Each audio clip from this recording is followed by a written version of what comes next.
What up, y'all? It's your boy, the one and only A Switch, aka the Taco Meat Tyrant, aka the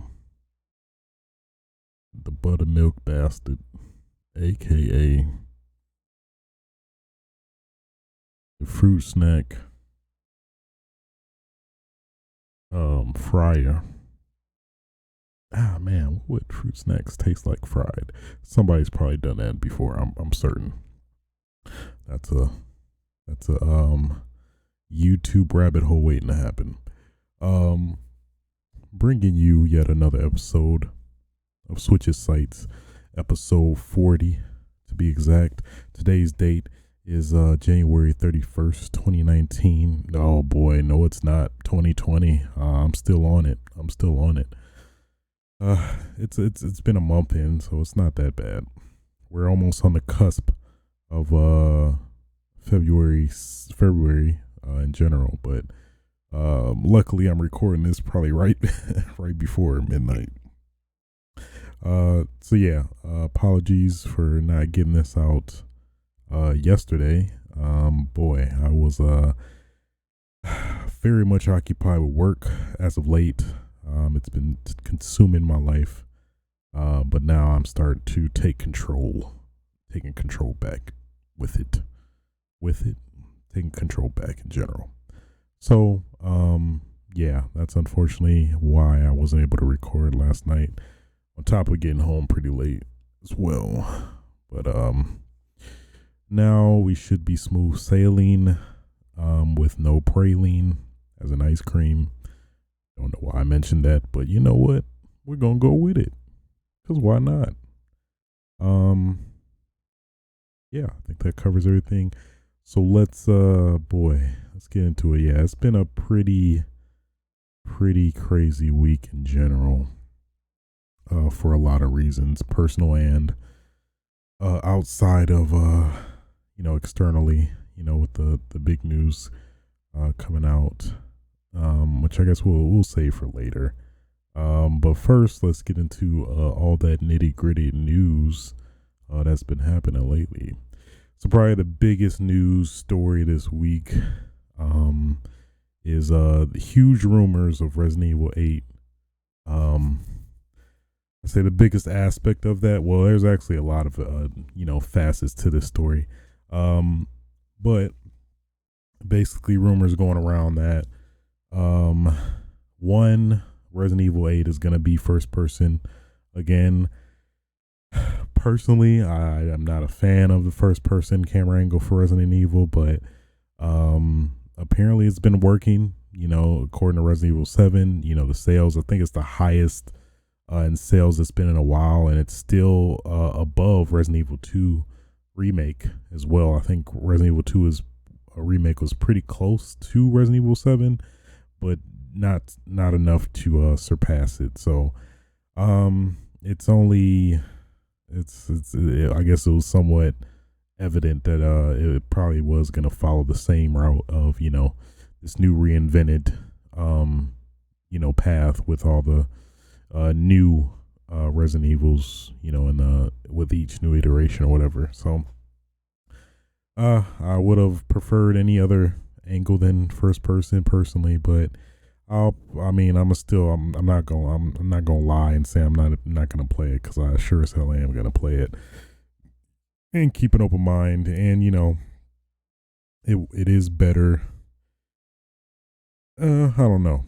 It did feel better than Resident Evil 6 in some aspects, at least specifically, going back to horror, but it was lacking in some areas, especially enemy variety and stuff like that. So we'll see. But that is kind of going on that point. It is rumored to have zombies come back, so that in of itself I think boosts the game a bit. Kind of combining probably the reference point they have with Resident Evil 2 Remake to some extent, and adding that back to Resident Evil 8 in a first person perspective.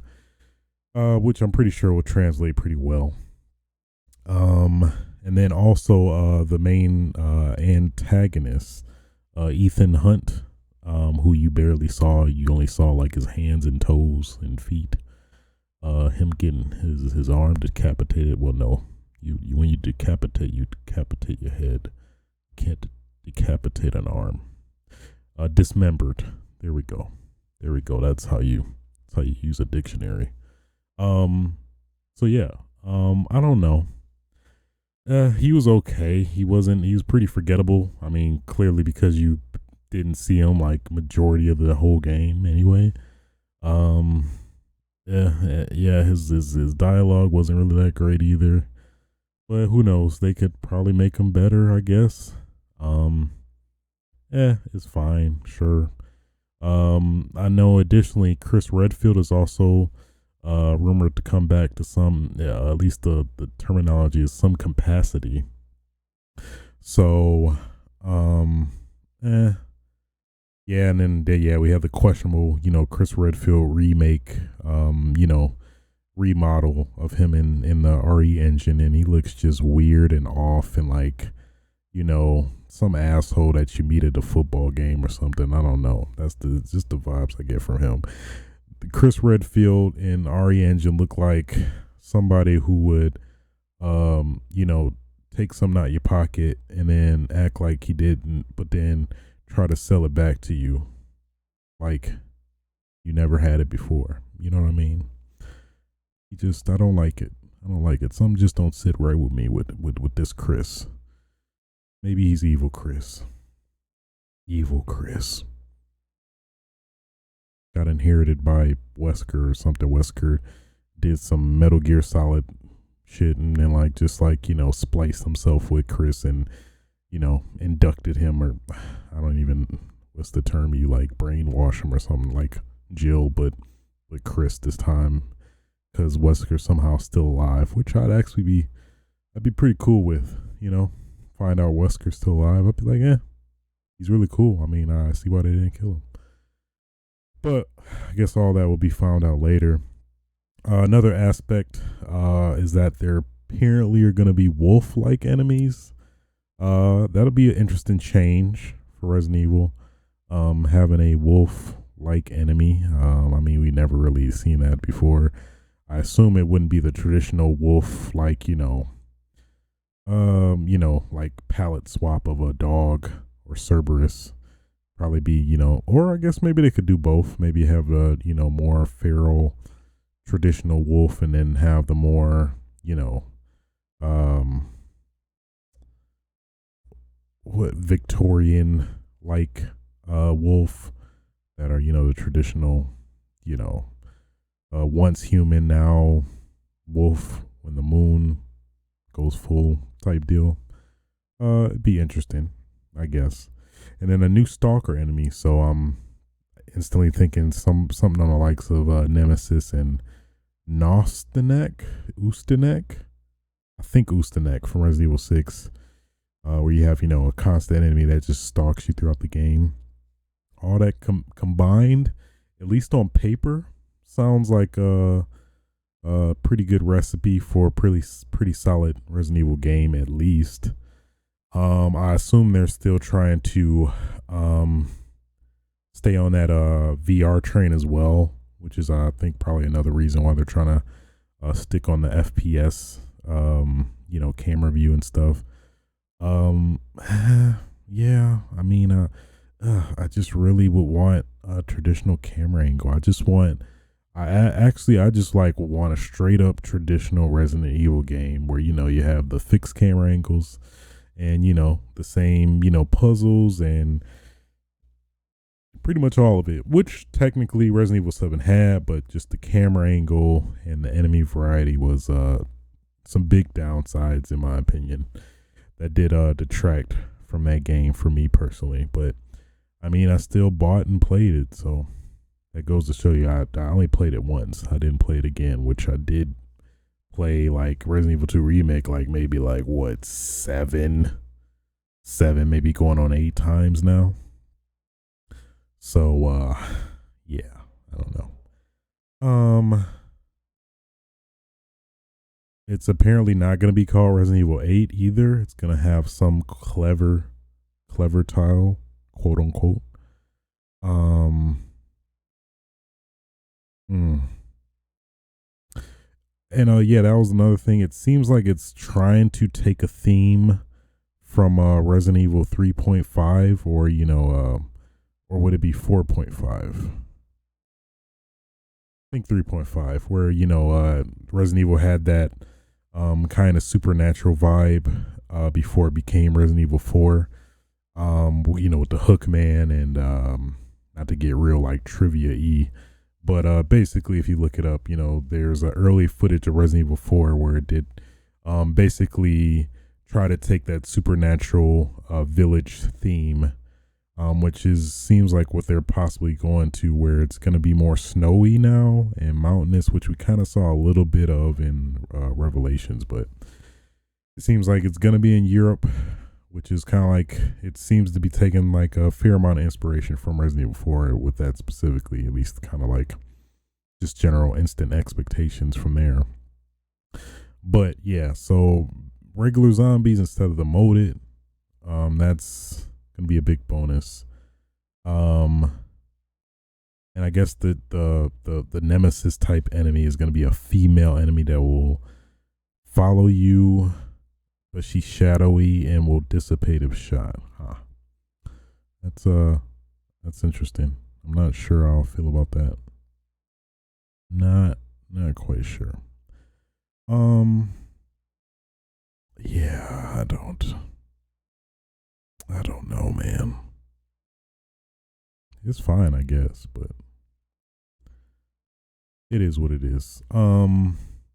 I know specifically that they are planning, because I'm a Resident Evil ambassador. That's basically like a what is it, like kind of like an exclusive program where basically you get to get access to some betas and test out games. There supposedly is going to be an event in a couple of countries, one being how here in LA, that you can go and test the game, which I'm thinking is going to be Resident Evil 8, because boy, I will voice my opinion,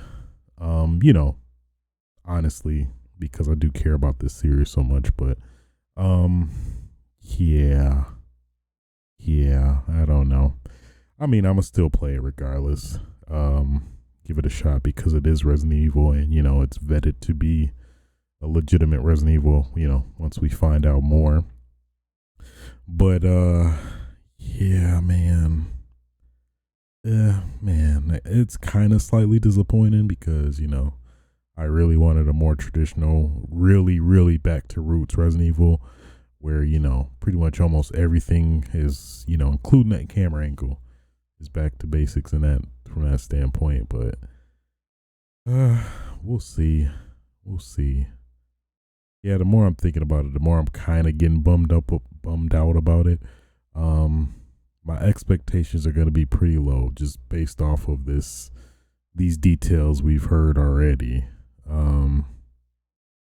But I'd be surprised. We probably might, considering all of the stuff we're hearing so far, it sounds like this game is like deep in the development. We're almost close to, probably pretty much close in terms of like a general, foundation of a story and pretty much all of that. So I wouldn't be surprised if we, heard more at like, whenever this PS5 reveal is gonna happen. I'm assuming sometime next month. At least that's when the last the PS4 was announced.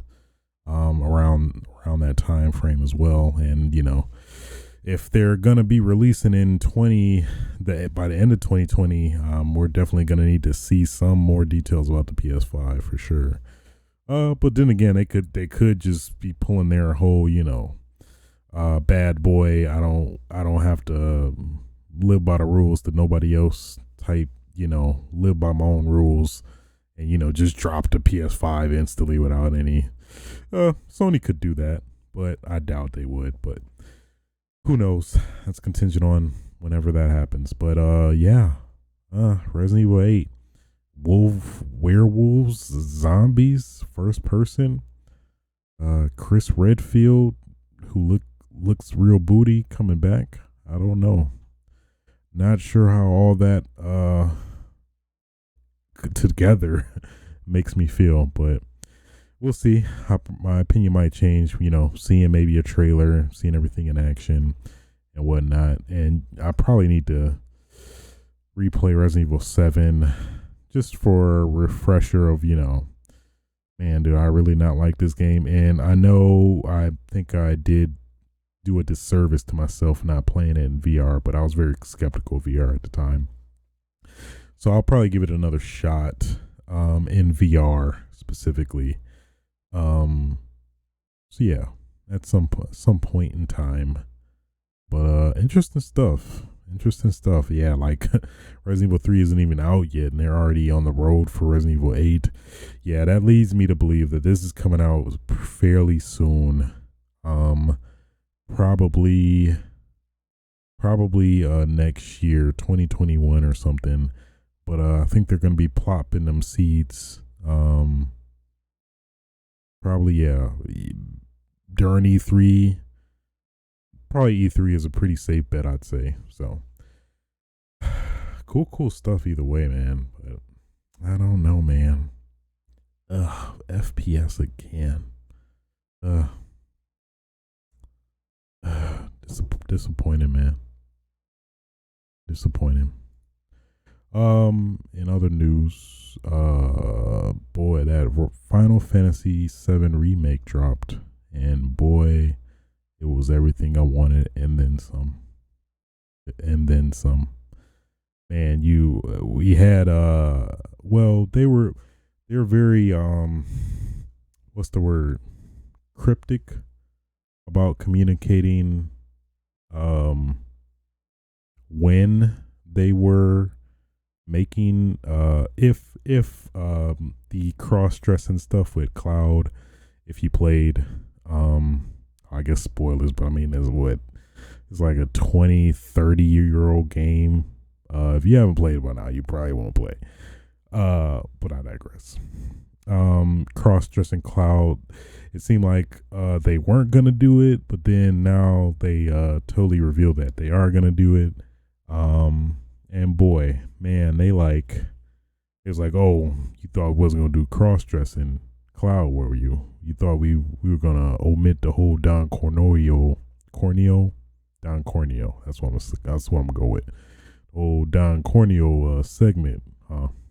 Boy, you're wrong, cause we're gonna go all in.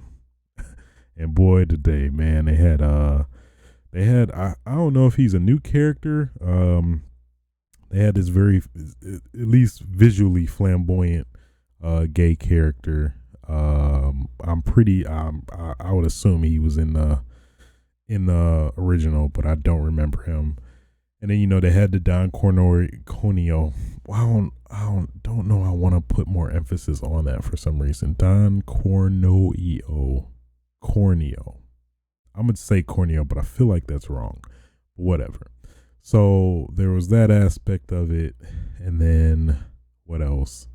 I think they were showing that new character that I guess they're making him up to be like some consistent rival, which I do love. I ain't gonna lie. That's always been a pretty great point in a lot of games. Like you had it in Yakuza with the one dude that just magically keep coming back every damn time. I'm like, damn, I thought I killed you like the past 5 times we fought. Why you keep coming back? Sit your ass down. But so that'd be kind of cool, like an ongoing joke. I feel like that's kind of like an 80s, 90s movies thing where, action movie type trope where, but then, yeah, like Yakuza, like takes it like to 10 where like literally like 5-6 times dude came back where, you seemingly like, yeah, he's probably dead. No, he's not. Never mind. So that's cool. Then you also got Red 13, him speaking, and it seems to be, it's just like I would envision him speaking in this remake. Perfection right there. You had the one girl, I think Elena, probably got that wrong, but the blonde hair woman in the Shinra Corporation. Man, it's a lot of aspects I forgot about Final Fantasy VII. I'm kind of very much tempted to get another playthrough in to kind of reminisce and refresh my memory. I feel like that's gonna come at some point. But yeah, then you got Mojo Jojo, or well, damn it, Mojo. I think it's just Mojo. The experimental, like, conniving scientist. And who's the one dude? The bald and creepy Donald Trump looking dude. Damn it. What is his name? I had it to Pest, something with a P. Not Peter. Something with a P, damn it. You know what I mean. The dude that get hit by the truck where he's, trying to get away and thought he got away. Ha ha ha. And then gets boy, and I can't wait to see that. Man, I cannot wait to see that in full 4K high definition glory. It's going to be a sight to behold, man. Oh boy. Probably won't be in this one, though. I don't think it'll be in. Well, depending on, given however they're going to structure this whole part series type thing, or, part 1, episode 1, 2, double H, SK, something. I don't know. So, overall, boy, bravo, Square Enix. You put in that work. Man, what 15, 25 years was worth the wait. If this is what we're in for, I'm all for it. I'm all for it and everything. They actually gave a lot more details than I was expecting. But it's like, I already played Final Fantasy VII technically. This is just a remake, but, obviously they're going to switch some stuff around that, you're accustomed to. But, oh boy, cannot wait. Very excited for Final Fantasy VII Remake. Oh boy, 2020 is going to be great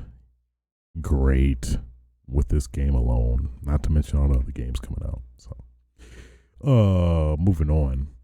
And boy, oh boy, on top of that, Devil May Cry 3 Switch, Nintendo Switch Edition. So on top of what we already gotten confirmed, style switching, which by itself just this is gonna be the best game. Well, definitely the best Devil May Cry, hands down, based off that alone. And now they revealed yesterday that there will be weapon switching as well. So you can basically utilize all of your weapons. So you're not constricted or restricted to just 2 weapons, which is the vanilla version of the game, where you're only limited to 2 devil arms and hand weapons, range weapons. But now you have a weapon wheel, and at least I was checking out the stream where they revealed all this info, where basically it's a radial type wheel where you have all your 5 range weapons and devil arms, and then you can basically hold the ZR or ZL and then flick the right analog stick directly for whatever weapon you want to get, which is actually a very smart way of implementing weapon switches. So basically you kind of get the best of both worlds. So you have access to pretty much all of your weapons instantly, but you can also, you're not basically restricted with how your weapon order is set, basically. So it's kind of not necessarily issue with Devil May Cry 5.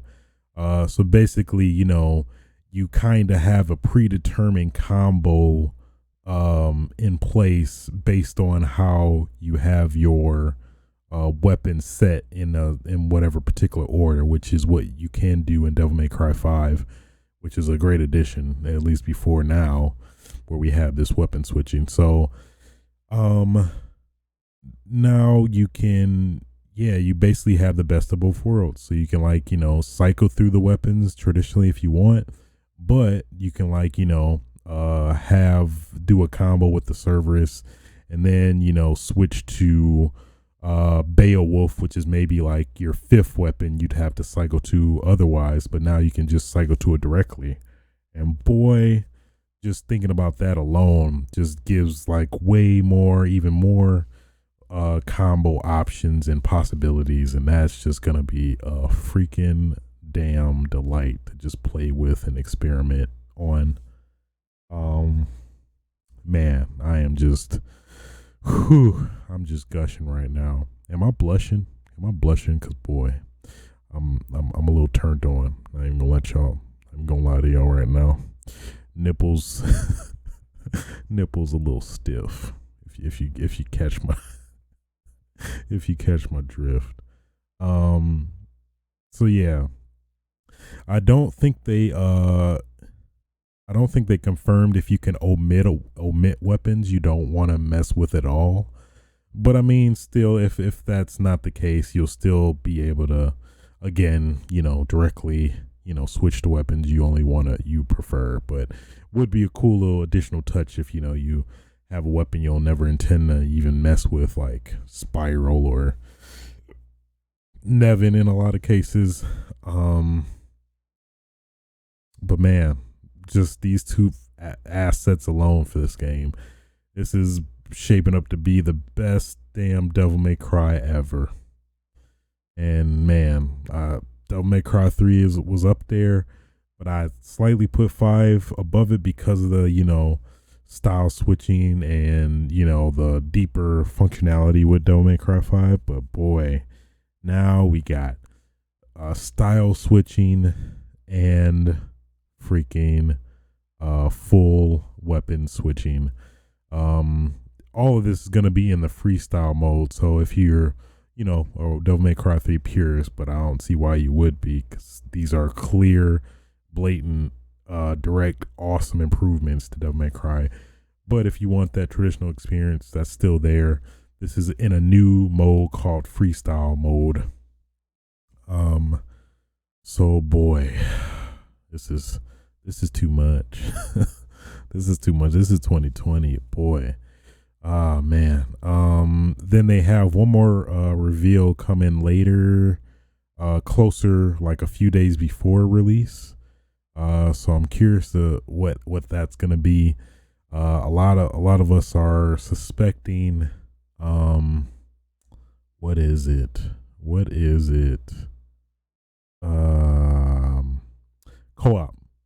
Co-op with Virgil, where, you know, either Bloody Palace, or you can like literally play through the whole game as Virgil, where, you know, obviously it's gonna break some seriousness or continuity technically, but, you know, like where you have two of the same character when you're playing a co-op game, but, you know, there's still the story there. That's suspension of belief, which I'm totally fine with. If that means like legit straight up co-op with another character, that would be fantastic. If not that, probably maybe an overhaul of Virgil, where he'll probably maybe get probably the same properties as Dante in terms of the freestyle mode, but maybe some of his moves that he got or attained in Devil May Cry 5. You know, you couldn't technically play him as a character. Those are at least my two top guesses. Something with Virgil in terms of him, an improvement, or co-op, or maybe both, a bit of both. Hard to say, not sure, but boy, man, my desires have been satiated. I uninstalled the PC version so damn quick, because man, it's a pretty great you know, mod, but it's a little janky, and considering the port, it's like the older version of the Devil May Cry 3 is not the best port in general. So this is gonna be my primary way to play Devil May Cry free, for sure. So, boy, I am hyped. I am hyped to play Devil May Cry 3 again, man. And boy, I put like what, maybe like 120 hours into that game. Well, I broke the timer. It was like 999. So I don't even know how much time I did. And then I replayed the PlayStation, or the collection, I think on PS3 specifically. No word on if like this particular patch or, mode for Devil May Cry 3 is gonna be patched into like, the Devil May Cry collection, for which includes 1, 2, and 3 for 3 Xbox One and PS4 and PC. But my guess is it's probably just gonna be exclusive for maybe about a year, and then maybe after, but then new console's gonna come out. Yeah, so it's probably, I'm guessing it's just gonna be exclusive to the Switch version, at least for an extended period of time before it gets patched out to PS4, Xbox One, PC, if it even does. But hey, more reason to play my Switch, and boy, you better believe I'm about to play the hell of my Switch right now. Boy, Dan, this is gonna be great.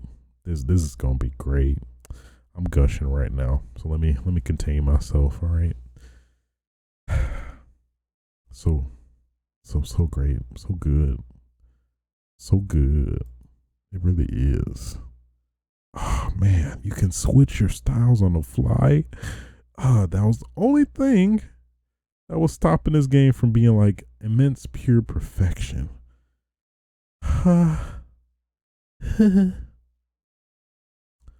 Like a schoolgirl right now, but I don't care. This don't make cry. This is probably definitely, hands down, probably one of my top 10 favorite games of all time for sure.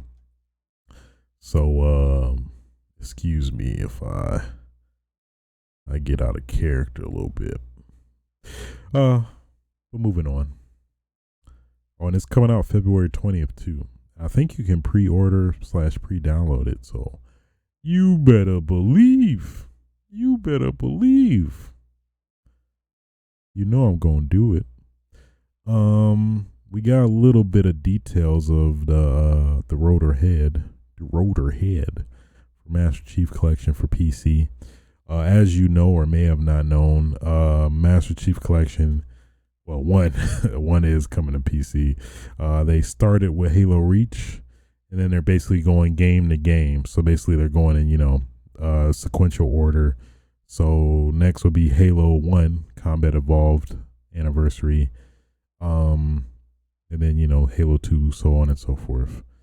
So they gave a pretty thorough explanation of where they're at with each game so far. So that's good. Outside of that, nothing too detailed. That they just gave some miscellaneous details in terms of specifically where they're at with each game, which is what that's one thing I always want to say too about 343 Studios. One, I think they've done a great job they've done a great job with taking the mantle, the reins for Halo and the series as a whole. I think they've done a tremendous job. As you can, like, Halo 4 was freaking great. Halo 5 is probably up there. I'd probably put it above 3 as my favorite Halo games of all time, and right behind 2. So that goes to show you how like just tight and just fun the gameplay is with Halo 5.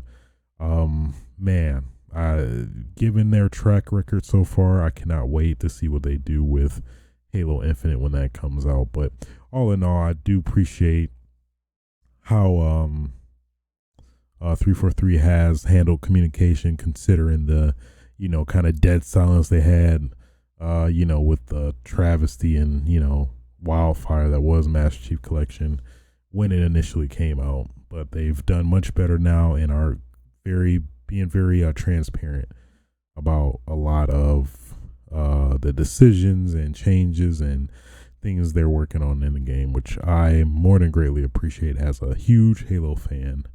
Um, I take immense comfort in knowing these guys are doing what or treating Halo in its best interest in terms the continuation and everything. So boy oh boy, I got this game. I got Halo Infinite in my roster. I cannot wait to see how it stacks up. I'm pretty sure it's gonna be a damn great game. I bet my life on it. All right, I don't bet my life on a lot of stuff, but Halo, something I'll bet my life on. With the rumors going on, with Nintendo Switch, that man, when's the Switch Pro, Switch Plus, or Switch, switch, switchy switch. Basically, was it the president? Yeah, the president of Nintendo, Shintaro Furukawa, said no plans to release new Switch model in 2020. So, I don't know. I'm kind of want to take that with a grain of salt. I feel like maybe they're trying to diffuse the situation or diffuse the speculation, and then oh, we just playing. Here you go, Switch Pro. But I mean, only time will tell. But at the same time, it's like the PS5, the Xbox Series X is gonna come out this year. It's probably smarter for Nintendo to back out, considering how obviously majority of gamers are gonna want to go with the new hotness, and not like at least a highly rumored mid-tier upgrade. Or for Nintendo, I'd say mid-tier upgrade, considering its console lifetime. But I guess that's kind of somewhat still unknown, up in the air. But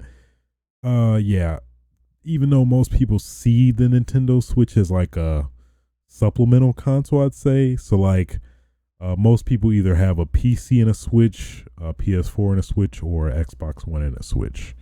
I feel, obviously, there's clear, blatant outliers where people who just have a Switch, or things like that. But I'd say a lot of folks view the Switch as a supplementary console, considering the portability aspect of it too, which is so damn cool, and just how you just slide it in and then dock it, and then you just play. But then you want to go on the go, you just slide it out, and then you can play with it. You can take it with you on the go, and then you can pick up where you left off.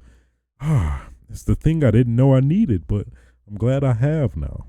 So I guess, yeah, they could do both, but I think, honestly, they could be smart and maybe wait till 2021, around the anniversary of when the Switch came out, around Marchish, where they'd release a new console, or a mid-tier console or something, or PS Pro, Xbox One X equivalent. But I'm all for it. Switch is great, and it's good to see the Switch doing really well. I think it reached a milestone recently where it actually, which is kind of sad, it sold more than the Xbox One in 72 weeks than it sold more than the Xbox One in 72 weeks than the Switch's current lifetime. So basically sold more than Xbox One in a shorter lifespan, which goes to show you just how well this thing is picking up. They also did reveal Animal Crossing Switch. It looks kind of clean, I'm not gonna lie. I would kind of mess with it if it's tempting, but I don't know. I don't know if I'd bite the bullet on that. The kind of cotton candy green and blue, it looks good, but I don't know. I just want to lick the Switch more than I want to play it. But it's cool though. That's a very unique dock. I think that dock alone might sell a lot of people, but I don't know. I'm not a big Animal Crossing fan either. This might be the first Animal Crossing I may try. We'll see. It's gonna be a hectic time period for when that comes out, but we shall see. We shall. Next in news, Overwatch, the guy Jeff Kaplan released another update. Had some interesting tidbits that are pretty drastic, I'd say. Then the basic. We nerfed McCree and we buffed Soldier 76.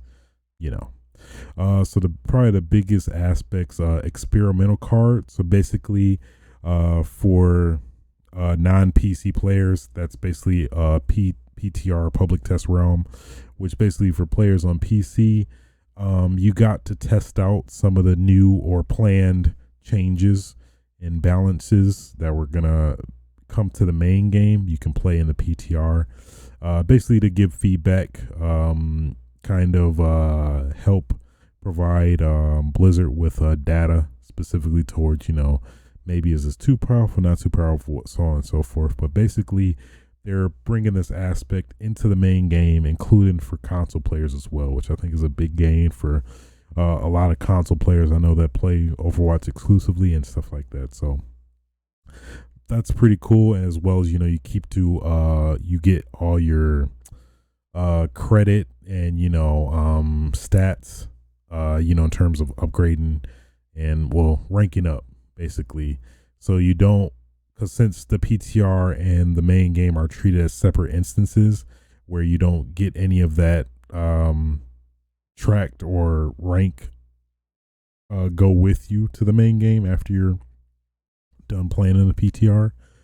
So this is pretty cool in a lot of ways, specifically for that, being able to keep that continuity of your rank progression while, providing feedback and, data to Blizzard, getting a feel for the new changes they're possibly planning to implement in the game. That's probably the biggest one, I'd say. Well, it's debatable. And then the next one is that they call it player pools, but a lot of people are, I guess, more cynical, pessimistic. Well, I mean, I guess depending on how you view it, but basically hero bands, where pretty much specifically for competitive play, you can play particular characters, but they'll lock out some characters more than likely that are in the meta of the game, which are basically, the common go-to characters in the game that kind of breaks the fun of experimentation and flexibility with Overwatch when it comes to at least competitive play specifically. So it's going to be interesting to see how the community responds to this, where, why I can't play my character I love to play all the time, or damn it, this is, kind of forcing you to play somebody else rather than sticking to the same consistent character who may be the top dog in the current game's meta. And they said the hero pool, at least initially, is going to rotate weekly, but they said that they can change it, how they see fit to, daily or by match and stuff like that. So yeah, that's going to be pretty interesting to see how that shakes up the game. And they said it's also going to be in the Overwatch League as well, that kind of mechanic where there will be a hero pool. So yeah, it's going to be interesting. It's going to be interesting to see how that plays out. I think a lot of people wanted that just to not make the game stagnant in terms of just, these are the obvious go-to characters that I can only play if I really want to win. But I think this is, at least on paper, it seems like a pretty good idea to kind of force the game to be more fresh and not as restricted to, you have this whole pool of characters. I don't know how many we're at now. We're maybe like 35, 36, I think. And, only playing like 5 of those characters consistently. It's something about that is kind of messed up. Consider all the work that Blizzard has put into creating those characters to be used to some extent, right? So, I guess apparently anti-cheat efforts, hopefully to, at least in my experience playing specifically on console mostly, weirdly enough, even though I have access to a PC. But having the in terms of anti-cheat and like, specifically mouse players that are playing mouse on a console when they are, basically making the console think you're playing a controller, but you're actually playing with a mouse, which is obviously giving you a significant advantage compared to console players, stuff like that. But maybe it's more so on the PC side, maybe both, who knows. Then, a big overhaul to career profile where, you'll probably, traditional quality of life stuff and things like that. But overall, pretty nifty changes, I'd say. Very interested to see how it's all going to play out, how the community is going to react to them. But overall, I'd say I agree initially. Getting caught up in this is the best character you should play all the time, every time if you want to win games, does sound kind of boring. Probably the more you do it. So, keeping on that multiplayer train, Apex Legends came out with a trailer called Assimilation, where basically showed, I believe, I don't know if they confirmed the new character or legend yet, but it's either Revenant or this other guy, Forge, who's basically gonna be, or could possibly be both. We'll have to see when the new season drops. I think next week, February 4th, I want to say. But the trailer was pretty cool. Had this, he's like this robot character, which is like, yeah, like we don't have enough of those. I mean, well, we only just got Pathfinder technically. But he seems, I don't know how to describe him. He had a lot of interesting aspects, at least they conveyed in the trailer, where he can, like, it seems like he can generate this shield of invulnerability and also teleport. So it was like a weird combination of all of them. But yeah, it's I guess he was also in the Halloween event, which I missed. But it's gonna be interesting to see how all that comes together, or if he's even gonna be a character or legend.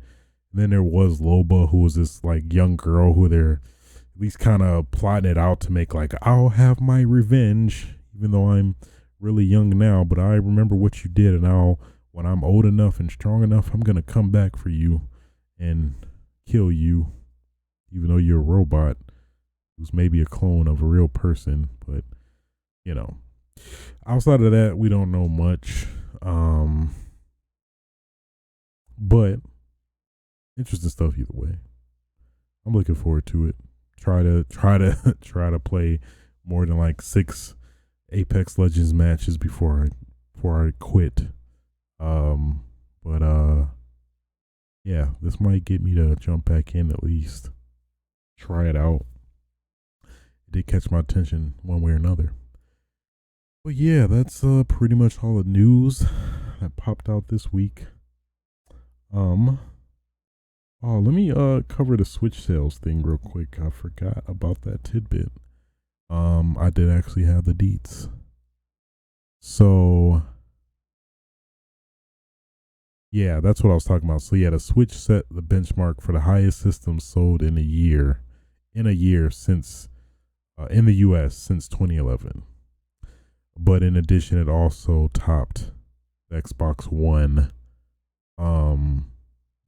referencing that what I said before, which is pretty great. So blah blah blah. Yeah, Switch is selling like pretty crazy. So you get the drift. What else? Yeah, so let's get to personal stuff. Not personal stuff, but game stuff. More detailed stuff. The PS4 back button, that technically came out. Well, it came out earlier, but I managed to get it this week. Haven't got too much time to play with it, but let's sip my tea. Overall, I'd say it's pretty great, cost efficient addition to having back buttons to your controller. So basically, just to give you a quick rundown how it works, is basically there's an OLED screen on the back of it, which is kind of weird, to be honest. I'm not sure why they didn't put it in the front instead of the back, but whatever. It still functions either way. So basically, you tap the button, and then you have like 3 presets, pretty much like an Elite controller, where you can customize it to like basically assign pretty much all of the buttons on the controller to be the one of the two back paddle buttons. So for me, probably my primary default is having mainly for Call of Duty is X as jump and circle as crouch for left and right. So like when I'm playing, it feels more awkward to jump while not having your hand on the analog stick.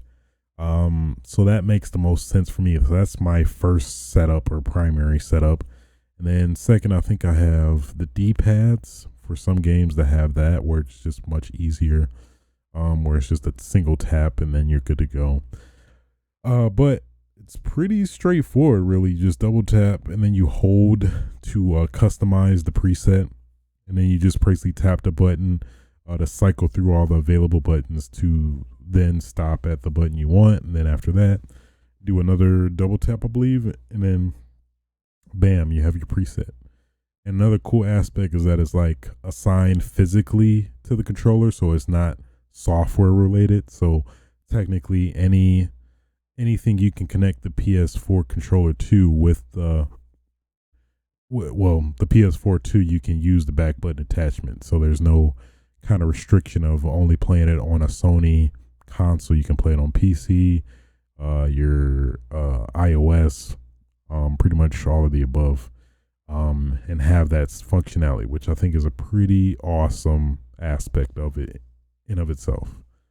So all in all, I definitely approve. I didn't notice any issues with it when I was testing it out.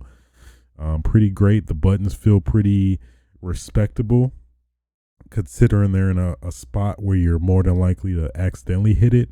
The pressure is like just right where you don't accidentally hit it. You actually hit it on intention instead of accidentally, which is definitely something you can tell they really thought about. So I'm probably sure I talked about last previous episodes, but yeah, I'm very curious to see how this hints at, or it's a pretty big hint at maybe what we will be able to see with the PS5 controller, where maybe there is some ingrained or installed back buttons already or something like that, because it's very weird, especially considering the current life state that the PS4 is in on the wake of the next gen consoles, that they were to release something like this. It's very weird. So that's leading me to believe that there's got to be some functionality in the PS5 controller, because they did say that I think PS4 controls will be compatible with this, and this edition seems to be a likely thing to increase the compatibility for that to some extent. I don't know, but I just found that interesting on the list.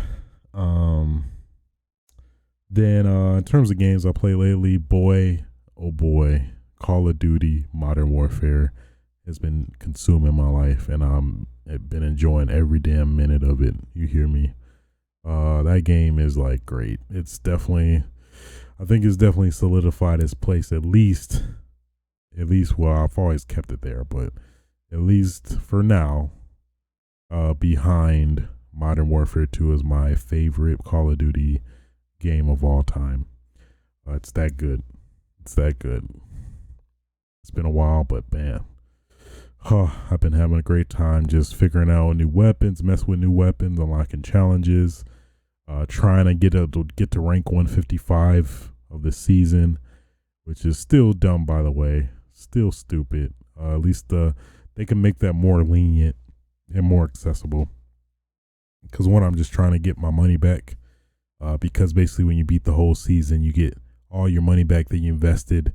So you can keep going season to season by just basically only paying $10 if you put in the time, basically, which is kind of a trade off when you think about it. But nonetheless, totally engulfed in Call of Duty Modern Warfare. That game is freaking great. Just the graphics, the engine, the shooting, all is pretty damn great. And man, with each of these new classic maps coming out, it's only getting better, man. It's only getting better. It really is. Outside of that, pretty much that's all I've been up to. Been trying to figure out some video issues I've been having lately, which is why you probably haven't seen me stream as of late as well. Had this weird, funky ass issue where basically all of a sudden, of course, I'm not able to get audio to my capture device for some strange reason. Video seems to display fine, but audio will not display at all. So I've been trying to figure that out. I've been trying to maybe do looking into since I'm able to get video, just to route audio to my mixer and then just have, audio go that way where I just sync it up or whatever. But now that technically is not even working because I've been using, I have this HD Fury Vertex, by the way. Had it for a while now, a pretty long time. Pretty great. I recommend it. It's if you're video, let me be let me be careful here. If you are a video / AV enthusiast, this would be the device for you. That's probably the best way I can describe that. So it does have a port where it has mini toss link to optical, which my mixer Go XLR has, where in theory you just plug in the mini toss link to the Vertex, and then whatever game I'm playing, which is hooked up to the Vertex, should go out the toss link to the optical and to my mixer to play, or have in my arsenal. But of course, I'm not getting any audio to it, so now I'm going to the route of trying to experiment by basically having an optical splitter that will split out the optical signal that goes to my headset traditionally, additionally go to my mixer, which I'm hoping that might be the workaround I'm looking for. But now my video does not want to play either. So now it's like, well, what is going on now? What is life? What am I even doing? Start to question your mortality at this point. So that's been just fun as in the most sarcastic way possibly imaginable. And then pretty much I've been working like crazy this whole week. I've not gotten a break until now recently, so that's been great. But enough of the Switch rant hour. That's pretty much what I've been up to, man. But man, we have to acknowledge the huge elephant in the room, which is the passing of Kobe Bryant, man. And you know what, man, I ain't gonna lie to y'all, that hit me pretty hard. For somebody that doesn't, express emotion and stuff like that, I don't know, something about just his hustle and dedication to improving his craft. Somebody of his stature, and how much he really what's the word, kind of, how would you describe it, how he really thrives upon being the best that you can possibly be. It's just something that's just so inspiring, and how much of a family man he was. He's just like a quintessential role model to look up to. And after he even retired from the game, he was still kind of carrying those fundamentals with him. And it's just now just knowing, especially how tragic everything went, him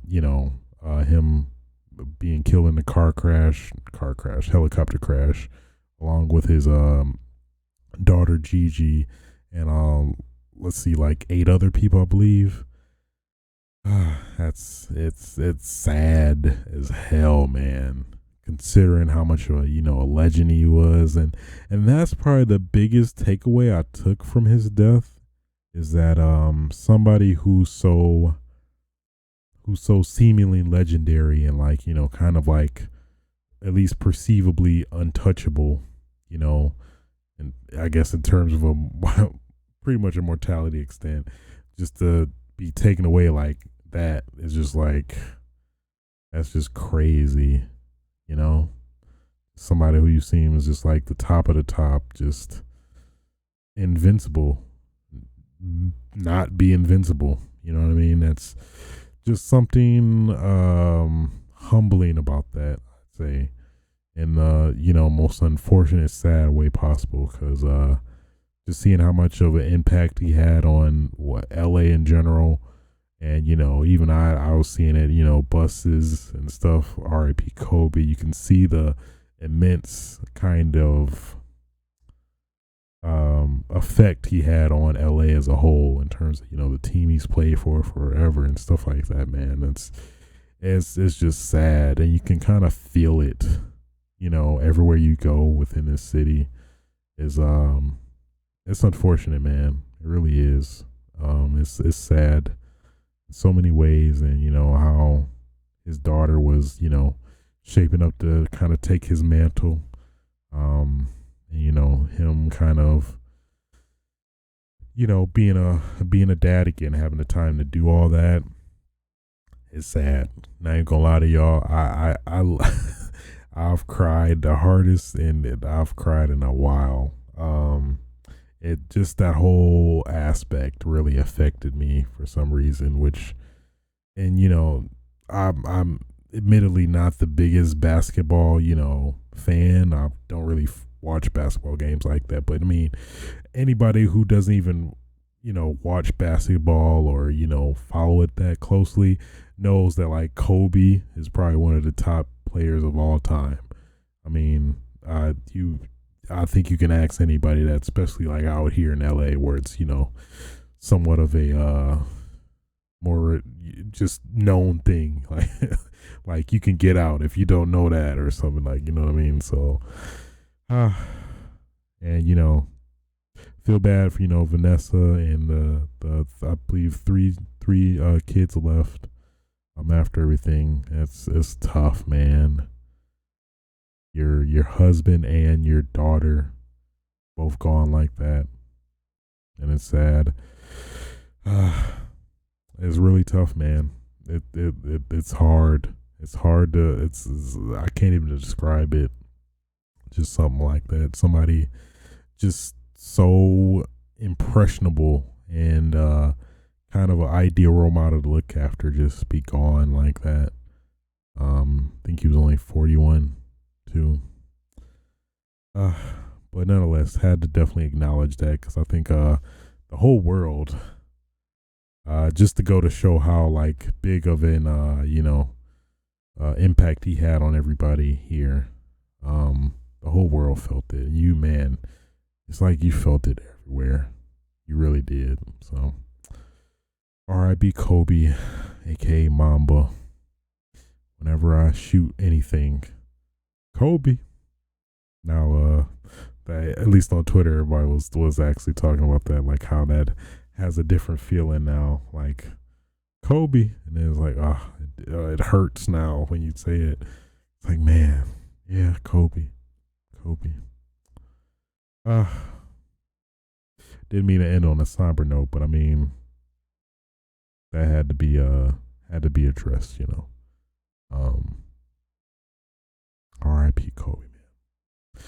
R.I.P.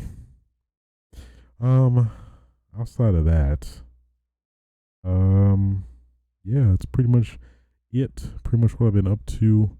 Hopefully, I figure out this stuff.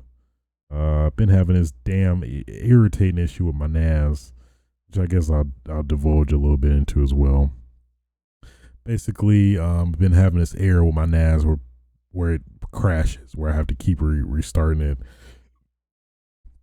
It seems like it's a software issue, but I'm not sure ultimately what it is actually pointing to. Um, it seems to be possibly the media server I have, but I'm not even sure if that's even an aspect. But at least I tried everything. I had additional server for specifically music streaming, but now I removed that, didn't work. I tried adding a different source, additional USB drive, which is a boot drive, to try to circumvent it. That didn't work. I don't know. It's been a pain in the ass. I just want it to work without any issues, with minimal maintenance. But of course, it wants attention. I don't feel like giving it specifically. So I'm probably gonna just reinstall it and give it a different config file, and be done with it. But sorry to get super jargony for people that don't even have a clue what I'm talking about. But you know, hey, I think that's what this podcast is for. A little bit of yin and yang. Well, that's not even it. A little bit of the kind of the gamer talk with a little bit of the. This is technically nerdy stuff too. So I mean, it is kind of in line with the focus of the show in general. But I digress. Yeah, guys. If you have any questions you'd like to submit to the show, feel free to submit them at my email, which is aswitchtv@gmail.com. If I get enough, I'll start doing or dedicating a segment to answering your questions and tell you how much of an ain't shit person you are. No, I won't do that to you. I won't do that to you unless you deserve it. Then I will.